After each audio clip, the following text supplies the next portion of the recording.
अस्सलाम वालेकुम dear students, welcome to our new video. आज के इस सेशन में हम स्टार्ट करने वाले हैं अपने चैप्टर नंबर 11 को, जो हमारा कंटिन्यू था। पिछले सेशन में हमने यहाँ तक काम कर लिया था अपना। अब आगे बढ़ते हैं। यहाँ पर है हमारे पास डिस्टिंक्टिव आउटलाइंस। दो आउटलाइन दी गई हैं, दो अल्फाज हमें दिए गए हैं, वैल्यूएबल, अवेलेबल। तो डिस्टिंक्टिव आउटलाइंस का मतलब होता है कि ऐसी आउटलाइंस जो आपस में मिलती जुलती हो और उनमें अक्सर जो स्ट्रोक्स होती हैं, कॉन्सोनेंट होती हैं, वो सेम होते हैं। जैसे कि यहाँ पर आप देख सकते हैं वैल्यूएबल, ठीक है। और दूसरा है हमारे पास, यहाँ आपने बुक जो है अपने सामने ओपन रखना है, वैल्यूएबल और अवेलेबल, ठीक है। दूसरा हमारे पास है अवेलेबल, ठीक है। तो वैल्यूएबल में भी देखें आप VLBL आ रहा है और यहाँ पे भी देखें VLBL आ रहा है। ये कॉन्सोनेंट तो ये सेम है, लेकिन फ़र्क है तो सिर्फ V से पहले यहाँ पे वावल है, जबकि यहाँ पे V से पहले कोई वावल नहीं है। तो वैल्यूएबल की आउटलाइन यहाँ पे बुक में दी गई है, वैल्यूएबल। V के बाद आपने फर्स्ट प्लेस की ए लगा देनी है। कुछ बच्चे कहेंगे सर वैल्यूएबल है, सेकंड प्लेस की ए का आवाज़ हमें मिल रहा है। तो अगर आपको सेकंड प्लेस की ए का आवाज़ में मिलता है तो आप लगा सकते हैं, वो कोई मसला नहीं होगा।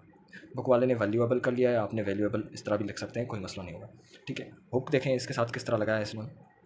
एल से थोड़ा पीछे आ जाए और यहाँ से बी निकाल दें, तो यहाँ पे एक प्रॉपर हुक बन जाएगा जो कि BL का हुक है, ठीक है। लास्ट में आपने वावल लगा लेना है, वैल्यूएबल। आखिर में आप देखें एल के फ़ौरन बाद यू का डिफ्थोंग है, जबकि BL से पहले है, तो BL से पहले तो हम यहाँ पे BL से पहले लगाएं, ठीक है। ए जो है ये तो यू का डिफ्थोंग है और ए का साउंड भी इस डिफ्थोंग में ऐड हो जाएगा, तो ये ट्राइफोन बन जाएगा। मतलब तीन साउंड जो है वावल यहाँ पे आ रहा है, ठीक है। ऐसा वावल जिसके तीन आवाज़ हो या कुछ वावल आकर तीन साउंड्स दे दें तो हम उसे ट्राइफोन कहते हैं, ठीक है। ये लेक्चर हम पढ़ के आए, ये टॉपिक हम कवर करके आए। ये ट्राइफोन भी आप यहाँ पे इस्तेमाल कर सकते हैं या फिर आप सिंपली यू का डिफ्थोंग भी लगा लेंगे तो भी कोई मसला नहीं, ठीक है। इस तरह अवेलेबल की जो आउटलाइन है वो यहाँ पे कुछ इस तरह दी गई है। इसमें क्या था कि एल अपवर्ड जा रही थी वैल्यूएबल में, जबकि अवेलेबल में एल नीचे की ओर आ रही है, ठीक है। अवेलेबल, ठीक है।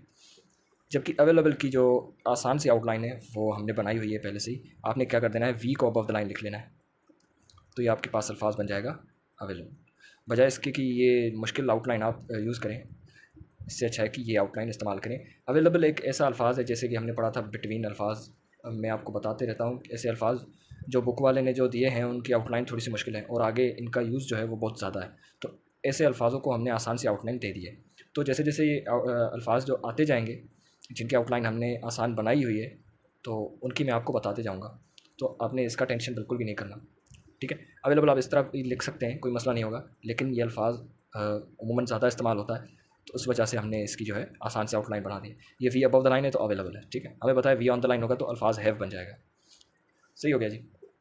यहाँ पे डिस्टिंक्ट आउटलाइंस होती है हमारी खत्म। मेन टॉपिक हमारा आज का है कि एस सर्किल को PL BL TL या इन PL वाली सीरीज़ जो है इसके साथ एस सर्किल को हमें लिखना है, ठीक है। आज हम यही सीखेंगे कि एस सर्किल को कैसे PL की सीरीज़ के साथ लगाते हैं और इनसे कौन से अल्फाज बन सकते हैं, ठीक है। यहाँ पे कह रहा है an S circle is written inside the hook. S circle जो है वो हम हुक के अंदर लिखेंगे ऑफ द PL सीरीज़ के जो भी मेंबर हैं उनके हुक के अंदर हम सर्किल को ऐड कर देंगे। और याद रखें ये सर्किल पहले आएगा तो पहले ही पढ़ा जाएगा और लिखा भी पहले जाएगा, ठीक है। मिसाल के तौर पे हमारे पास ये पहला अल्फाज है सप्लाई, तो एस को कुछ हम PL के साथ इस तरह ऐड करेंगे, ठीक है। यहाँ पर अगर आप गौर करेंगे तो एस सर्किल पहले लिखा है मैंने, तो पढ़ूंगा भी पहले। अब एस के बाद यू है और PL से पहले, तो मैं PL से पहले यू लगा रहा हूँ, मतलब इस साइड लेफ्ट साइड लगा रहा हूँ, SUPL। PL के फ़ौरन बाद वाई जो आवाज़ हमें दे रही है यहाँ पे, वो दे रही है आई का डिफ्थोंग सप्लाई, ठीक है। तो आई के डिफ्थोंग की हमें जो है निशानी पता है सप्लाई। अगर इसका सेकंड फॉर्म आ जाए सप्लाइड, तो आपने कुछ नहीं करना, इसी अल्फाज को हमने हाफ़ कर देना है, सप्लाइड, ठीक है।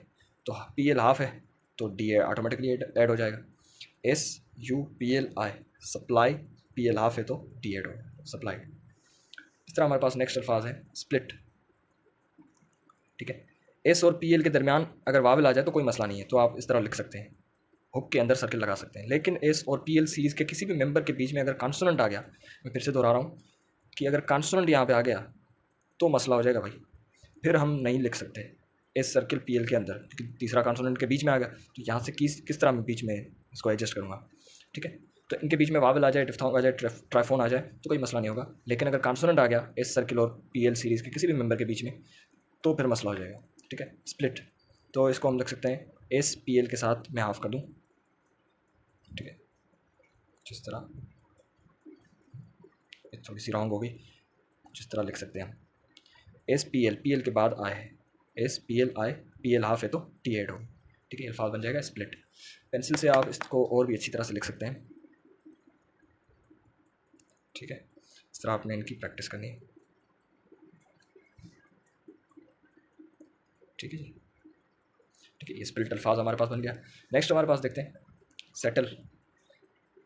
टी एल के अंदर एस सर्कल को एडजस्ट करना है, एस के बाद ये टी एल से पहले, टी एल से पहले ही मतलब यहाँ पे left side S E T L, settle, ठीक है। सेटल्ड लिखना है तो इसको बस हाफ कर दें, सेटल्ड, ठीक है।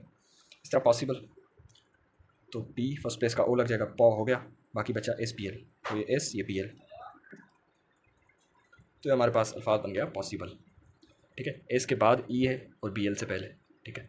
यहाँ पे आप आई भी लगा सकते हैं क्योंकि स्पेलिंग में आई है, पॉसिबल, ठीक है, और आई का ही आवाज़ है, पॉसिबल, ठीक है। इस तरह हमारे पास नेक्स्ट अल्फाज है पॉसिबली, ठीक है। बुक का अपने अपने सामने ओपन रखनी है पॉसिबली, बस इसमें वाई का इजाफा है और कुछ भी नहीं है, वाई इजाफी आ गई है इसमें, पॉसिबली, ठीक है। ये देखें वाई लगा दी पी एल के बाद, ये अल्फाज बन गया पॉसिबली, ठीक है। नेक्स्ट हमारे पास अल्फाज है डिस्प्ले, ठीक है।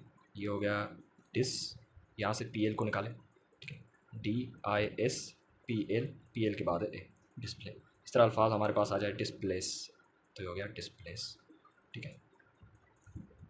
यहाँ पे आई लगा लेनी है, यहाँ पे ए, तो ये बीच में भी आ सकता है, कोई मसला नहीं होगा। इस तरह हमारे पास है डिस्क्लोज, ठीक है, ये आ जाएगा डिस्क्लोज, के एल के बाद ओ है, डी के बाद I, S D I S C L O S, disclose.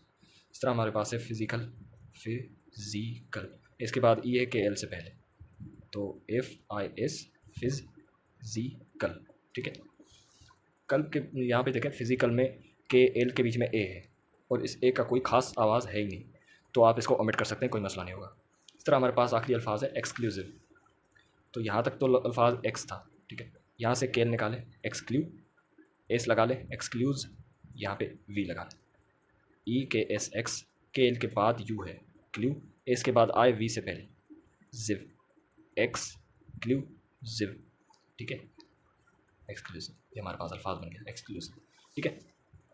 इतनी कोई मुश्किल अल्फाज नहीं है, बस आप अगर दो से तीन दफ़ा इन अल्फाज़ों को इसी वीडियो में आप समझें तो आप आसानी के साथ इनको क्लियर कर सकते हैं। और ये अल्फाज आपने समझ समझ कर लिखने हैं। यहाँ पे देखें केल के बाद थर्ड प्लेस का वाव लगाया है, एक्सक्लूसिव कर दिया इसको, ठीक है। लेकिन आप यू का डिफ्थोंग भी इस्तेमाल कर सकते हैं, इसमें कोई इशू नहीं होगा। साउंड के ऊपर डिपेंड है कि आपको प्रोनाउंस करते वक्त कौन सा साउंड मिलता है, ठीक है। अगर मिलता जुलता कोई आवाज़ मिल गया और आपने प्लेस सही लिखी है तो अल्फाज आपका बिल्कुल सही होगा, ठीक है, उसमें कोई बड़ा इशू नहीं होगा।